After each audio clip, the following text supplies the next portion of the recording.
Pulso económico. Vamos a narrarles un día bueno de bolsa. Echamos la vista atrás a ver qué tal le ha ido al IBEX. Alzas 1,58%, el índice general 13.354,7, con algunos valores a los que les ha ido especialmente bien. Al grupo bancario, CaixaBank, la que más sube, 5,01 arriba, Bankinter en segundo lugar, 4,42 arriba, Santander en tercer lugar, 4,00 arriba. En el lado del rojo, en el lado de las pérdidas, muy poquitas pérdidas. La que más pierde, Iberdrola, 0,36 abajo, Puig, 0,28 abajo y Colonial, 0,18 abajo. Y a continuación les voy a adelantar a modo de titulares algunos de los elementos que yo creo que van a ser lo más relevante de nuestra mesa de análisis económico, la que mantenemos cada tarde en Pulso Económico para ustedes con los mejores expertos para que no se les escape un detalle. Bien, y en nuestra mesa de análisis económico, pues al filo de que mañana decida la Reserva Federal qué hace con los tipos americanos, tenemos que hablar de que los gestores americanos están saliendo precipitadamente de la bolsa de Estados Unidos a un ritmo desconocido en la historia. Mira que la historia de Wall Street tiene de todo. Redoblan su apetito por la renta variable europea, en especial bancos, aseguradoras, valores industriales, después del plan de estímulos que se ha aprobado hoy en Alemania, 1 billón a deuda para sacar a Alemania del colapso económico en el que está y para atender las necesidades del futuro ejército europeo, ese que planea Ursula von der Leyen. Y también hablaremos del drama en la industria automovilística, porque se han desplomado los beneficios del año pasado en todas las compañías y han dejado sola a Toyota como líder del motor en el mundo y en Europa también. La compañía nipona tiene beneficios por encima de 32.500, es la primera constructora de coches del mundo, y los mayores derrumbes se registran en Nissan, en Stellantis, en Renault y, por supuesto, en Tesla. Bien, ya sin más preámbulos, les presento a nuestros invitados hoy en Pulso Económico. Don Juan Iranzo, catedrático de Economía Aplicada y director de Armadata. Pues encantado de estar una tarde más aquí, pero eso sí, a ver si deja de llover. Sí, eso estaría bien. En fin, don Joaquín Robles, analista financiero en BIG. Muy buenas tardes. ¿Qué tal? Muy buenas tardes. ¿Todo bien? Todo bien, gracias. Me alegra. Bueno, vamos a echarle un vistazo que les ha parecido la sesión, una sesión magnífica, con los bancos de protagonistas. Sí, efectivamente, aquí Europa se sigue aprovechando de la tendencia hacia un mayor gasto fiscal. Por un lado tenemos que desde que empezó el año el Banco Central Europeo ya ha hecho 2 recortes de tipos, se espera que vuelva a hacer otros 2 antes de mediados de año, eso servirá para estimular la economía y sobre todo para tener unos costes de financiación más baratos. Ya se sabe que va a haber un gasto en defensa durante los próximos meses que puede ampliarse de cara a los próximos años y también esta decisión de Alemania, ¿no?, de romper esa barrera que tenía de endeudamiento sobre el PIB, de hacer una fuerte inversión en infraestructuras que por un lado puede ayudar a empresas de toda Europa y también, al ser la primera potencia europea, contagiar, ¿no?, de este gasto fiscal al resto de la región. Así que las bolsas europeas y la española se están beneficiando de ello y ya suben un 15%, ¿no?, en lo que va de año. A corto plazo, efectivamente, esos programas de estímulo pues surten sus efectos positivos. Si bien es verdad que a medio y largo plazo yo tengo grandes dudas respecto a la eficiencia de las políticas de demanda, es decir, aumentar el gasto público o bajar mucho los tipos de interés o subir los salarios, que son las típicas políticas de demanda. ¿Por qué? Porque yo creo que lo que hay que llevar a cabo es una reforma estructural en profundidad en Alemania, pero también en el resto de Europa, para mejorar nuestro potencial de crecimiento, para mejorar nuestra productividad. Y eso pasa por modificaciones que yo hasta ahora no he detectado en la política medioambiental, en la política fiscal, en la política de pensiones, etcétera. De tal manera, lo regulatorio. Todo lo regulatorio, efectivamente, de tal manera que, utilizando un término muy castizo, es pan para hoy y hambre para mañana. Pero efectivamente el pan para hoy ya está generando sus efectos beneficiosos, atractivos para la inversión, no solo europea, sino también, como ha dicho usted, perfectamente procedente de Estados Unidos. En Estados Unidos, como consecuencia de esa política de aranceles, se está produciendo el camino hacia la estagflación. reconocida por el propio presidente de los Estados Unidos, y muy especialmente la crisis de las empresas tecnológicas, que eran las grandes estrellas, pues ahora están en crisis. Por tanto, lo que hay es una salida de capitales de Estados Unidos con destino a Europa. Y eso se está viendo también en el tipo de cambio del eurodólar, que se ha dado la vuelta hace muy poco tiempo. Aquí hablábamos de la posibilidad de la paridad, pues no, ya esa paridad cada vez está más lejos. Y luego, por otro lado, hay que tener en cuenta que las empresas europeas son baratas, son atractivas y luego tienen ese potencial de crecimiento, sobre todo en lo que se refiere a infraestructuras, y eso explica algunas constructoras que luego veremos, y luego también a lo que se refiere a todo lo vinculado a armamento, que en definitiva son casi todos los sectores industriales. Bueno, entonces tenemos que el oleaje inversor viene de América a Europa, que los gestores están saliendo a un ritmo muy alto de las bolsas americanas, que la renta variable europea, pues bancos, aseguradoras y valores industriales ahora son atractivos, y que esto ¿a dónde nos va a llevar? Ya veremos, porque el año es muy largo. Es verdad que hay varios mercados como el europeo y el chino que han empezado también muy fuerte, con una subida de más del 15%, con esa irrupción de DeepSeek y un mayor atractivo de su sector tecnológico, con la perspectiva de que el gobierno va a seguir llevando a cabo políticas de estímulo y que van a seguir en esa senda de crecimiento del 5%, mientras de una vez por todas estabilizan el sector inmobiliario y impulsan el consumo interno. Pero cuidado, que Estados Unidos esté corrigiendo no significa que se vaya a dar la vuelta, que vaya a entrar en recesión o que haya que mirar para otro lado. La bolsa norteamericana representa el 70% de la bolsa a nivel mundial. Las principales empresas siguen estando ahí. Hay que tener en cuenta que los 2 últimos años había subido un 50% el mercado norteamericano. Hay ciertas dudas. Hay tema de aranceles que puede frenar el consumo, que puede provocar repuntes de inflación, quiere haber recortes de gasto público, que ha sido uno de los principales impulsores del crecimiento durante los últimos años. Es normal que los inversores ajusten. Un 10% es una corrección hasta sana. Yo diría incluso que oportunidad de compra, y lo ha sido así históricamente. De hecho, en la última década, las 5 correcciones de 10% o más, al cabo de un año ha habido revalorizaciones, ¿no?, de entre el 15 y el 25%, o sea que suele ser para coger algo más de impulso. Y, por último, decir, bueno, Trump quizá ha empezado muy fuerte, eso le ha costado cierta popularidad, porque muchos de los que le votaron no comulgaban con sus ideas, pero sí con su propuesta de mejor economía, menos inflación. Tarde o temprano, cuando vea que la popularidad sigue bajando, lo mismo empieza a dejar de lado tanta tensión arancelaria y se centra en recortes de impuestos, de regularización o impulsar la economía. Efectivamente, yo creo que lo que se tiene que centrar es en abaratar la energía, que para eso tiene un programa muy importante de energía nuclear, del desarrollo todavía más del fracking, tanto para producir gas como petróleo, y bajar los impuestos a las empresas. Eso parece bastante obvio y eficiente. Sin embargo, esa política proteccionista que tanto he criticado aquí desde hace muchísimo tiempo, le puede generar un gravísimo problema. ¿Por qué? Porque si lo de fuera es más caro y además se deprecia la moneda, todavía es más caro, eso te genera inflación. ¿Qué eso qué implica? Reducción del poder adquisitivo de los ciudadanos, que eso penaliza mucho políticamente, porque es uno de los desequilibrios que más rápidamente se percibe, la subida de precios, y luego por otro lado te resta competitividad, porque todos los inputs son más caros y los precios internos también tienen margen para la subida, y eso te resta exportaciones y por tanto crecimiento y empleo.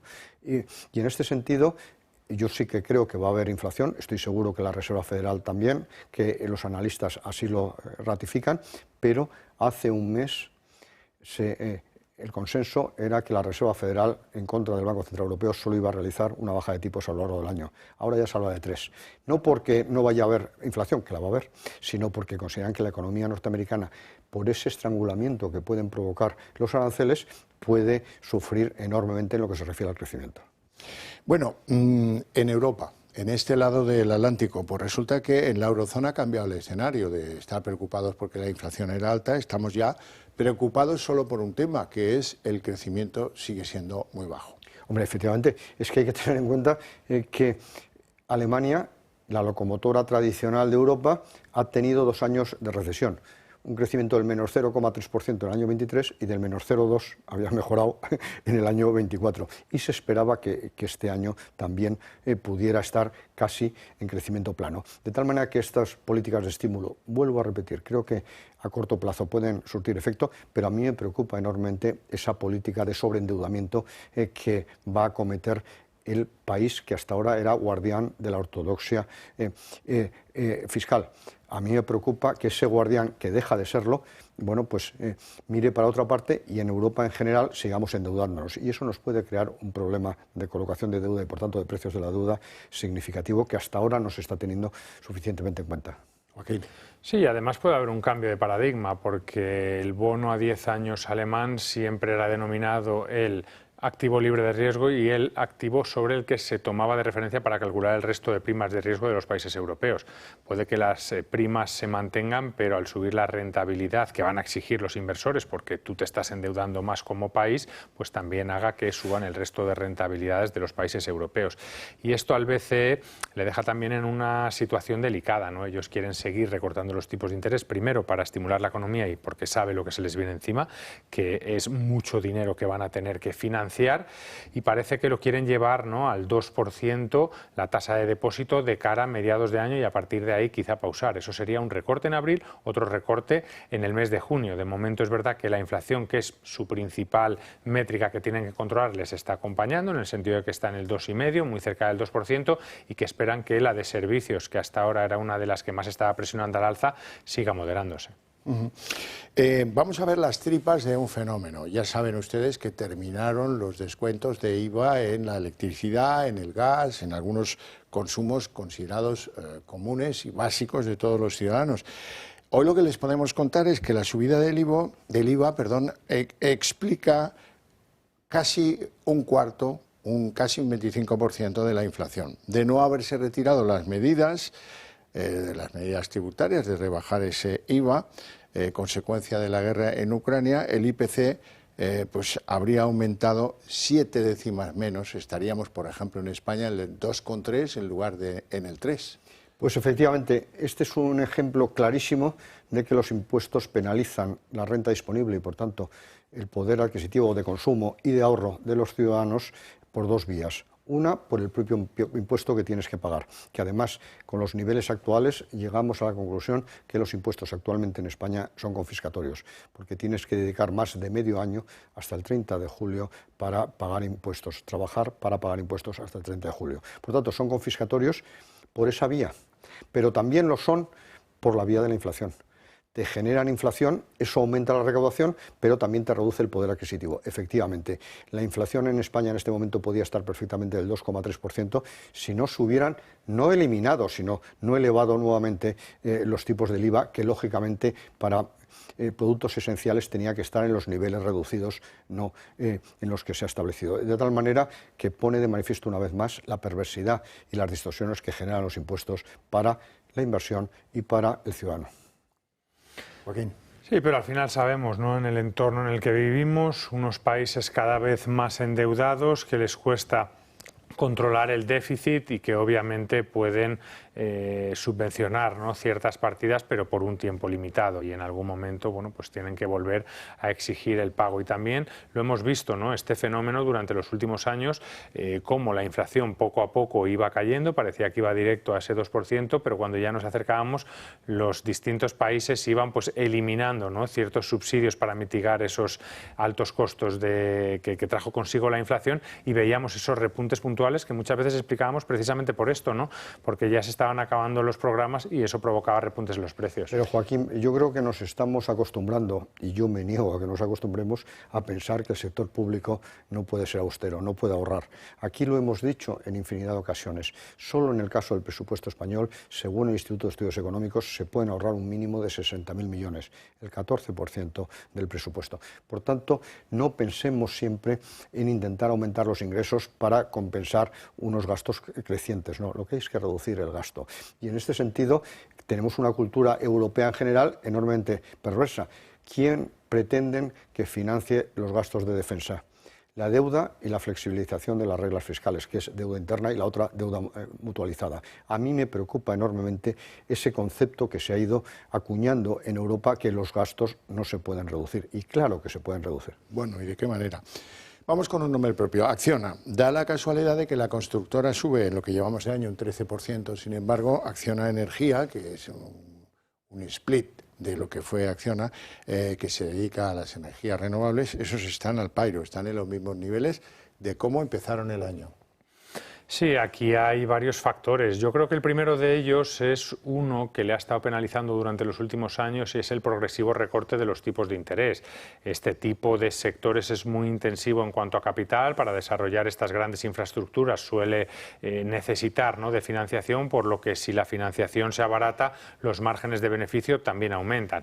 Y la otra, quizá igual de determinante, es que hay una expectativa de que puede haber un mayor gasto público en este tipo de infraestructuras, sobre todo lideradas por Alemania, y bueno, este tipo de empresas punteras a nivel europeo pues seguramente siga gozando de buenos proyectos. Sí, estamos teniendo presente que las constructoras españolas, 5 constructoras españolas, se encuentran entre las 10 más importantes del mundo. Por tanto, acceden a los proyectos internacionales. Algunos, como muy bien se ha dicho, pueden desarrollarse en Alemania como consecuencia de ese programa de inversión de 50.000 millones de euros en infraestructuras en los próximos 5 años, pero también parece que el caso de Acciona tiene una prima vinculado a sus posibles actividades, obras en Abu Dhabi, en los países árabes, y eso ha hecho que el valor de la empresa suba. Y además Acciona está buscando también algunos negocios recurrentes, es decir, concesiones, etcétera, que eso también garantiza la sostenibilidad de los beneficios en el futuro.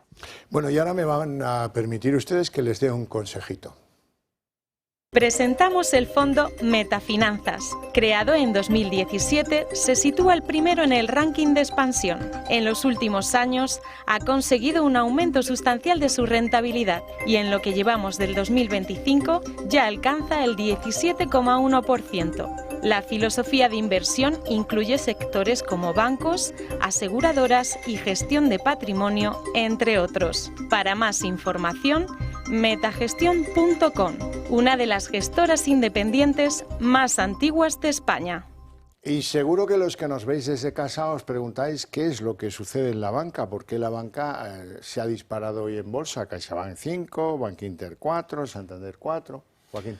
Bueno, yo creo que está muy relacionado con algo que hemos hablado, ¿no?, mucho durante las últimas semanas, y es que si bien es cierto que los recortes de tipos pueden amenazar el margen de intereses, esa rentabilidad financiera que tienen los bancos, bueno, pues este tipo de anuncios, como comentábamos antes con acciones, de un mayor gasto en infraestructuras, puede llevar a mayores operaciones financieras o de crédito por parte de los bancos europeos que se puedan ver grandes beneficiados. Así que a medida que bajan los tipos de interés puede que veamos una reactivación del crédito y los bancos puedan seguir gozando de unos resultados similares a los que han estado cosechando estos 2 últimos años. Y además, estos últimos días había habido una sobrereacción a la baja y no tenía ningún sentido esa valoración, que yo me atrevería a decir que todavía está infravalorada, está por debajo de su valor real, y en este sentido hay margen de crecimiento. Y luego, por otro lado, además es que hay que tener en cuenta que un asunto fundamental, que es la morosidad, está a niveles muy bajos. Ese es el asunto clave, a mi juicio. Realmente los bancos empiezan a tener graves problemas cuando se les dispara la morosidad. Y si además tienen inversiones industriales, etcétera, y baja el valor de las mismas, todavía más. Pero no es el caso, ni muchísimo menos, para los bancos españoles, que básicamente son bancos comerciales ya.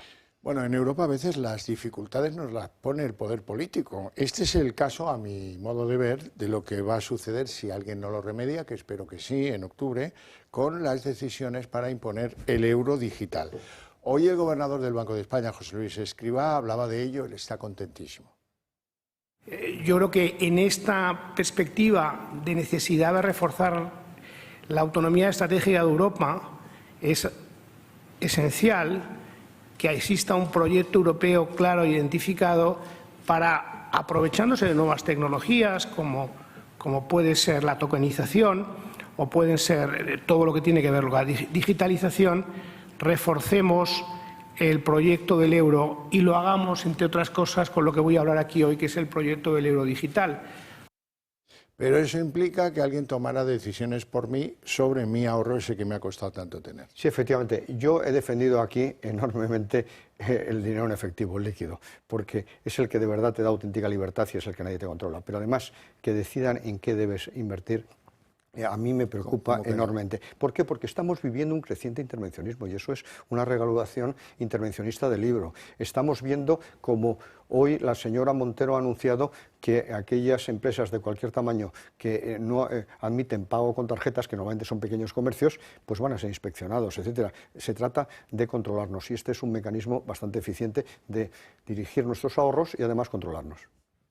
Joaquín. Sí, efectivamente, cada vez está creciendo más la vertiente crítica sobre esta nuevo euro digital, ¿no?, que quiere lanzar precisamente por eso, ¿no?, porque va a llevar a un mayor control social y es algo que mucha gente ahora pues rechaza rotundamente, ¿no? Y además parece que lo estás haciendo para aprovecharte de esa irrupción de las criptomonedas que no has querido regular, no tienes ningún proyecto encima de la mesa, pero sí que quieres sacar tu euro digital y aprovechar gran parte de toda esa tecnología. Bueno, estamos de acuerdo entonces. Los fabricantes europeos de coches que están desplomándose en términos de beneficios, los que peor ejecutoria vendedora han tenido en Europa, Nissan, Stellantis, Renault, Tesla. Juan Iranzo. ¿A usted le llama la atención? No. Llevamos diciéndolo aquí desde el COVID. Lo recuerdo perfectamente, porque usted me preguntaba, y la única buena noticia que tuvimos del sector automóvil es que habían desarrollado en SEAT precisamente respiradores. No sé si se recuerda usted que la dio, pero en general el sector del automóvil en Europa está perdido. ¿Y por qué está perdido?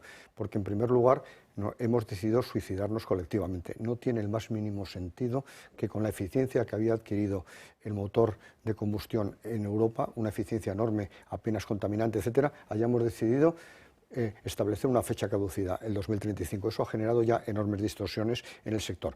¿Eso a qué ha llevado? A que muchas empresas han intentado desarrollar el coche eléctrico y ha sido una catástrofe económica en la mayoría de los casos. Por tanto, si a eso le unimos que en este momento el consumidor, el que tiene que comprarse un coche, no sabe muy bien qué elegir, bueno, pues el desastre está servido y eso es precisamente lo que hemos ocurrido. Y esa es una de las razones que explica la crisis de Alemania, también en España, pero Alemania es el primer país productor de Europa. En todas partes, en Italia, en Francia. Joaquín.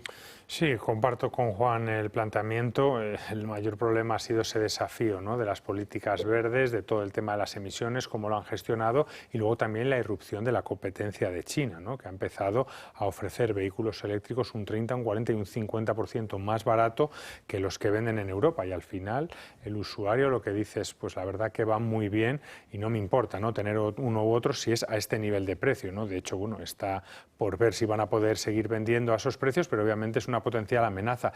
Y lo hemos visto durante las últimas semanas cómo se especulaba incluso con que esos grandes paquetes de gasto en defensa en Alemania podrían revertir en ayudar a este tipo de compañías y como muchas de ellas originariamente empezaron haciendo vehículos de guerra, pudieran volver a empezar a retomarlos, ¿no?, para tratar de mejorar sus cuentas, aunque fueran en el estricto corto plazo. Pero van a ser eléctricos los tanques. y sostenibles. Bueno, vamos al BBVA, que espera que, dicen que el periodo de aceptación de la OPA sobre Sabadell comience a finales de junio. Esto es una noticia, desde luego. El banco, el BBVA, eso sí, prevé ya un impacto en la solvencia en caso de tener una aceptación por la mínima.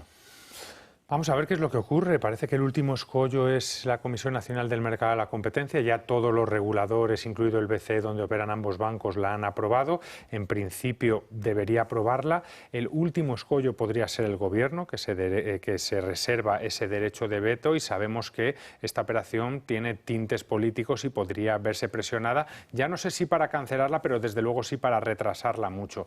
Y luego, hasta que no empiece la operación, no se sabrá ese nivel de aceptación del pequeño minorista, porque hay que recordar que el 40% más de los inversores son prácticamente iguales, institucionales, así que la clave estará en los minoristas. Bueno, señores, no tenemos tiempo para más, lo dejamos así. Eso sí, yo tengo que agradecer a estos dos caballeros su presencia aquí, sus opiniones todavía más, y a ustedes su paciencia e interés. Para ustedes tengo premio.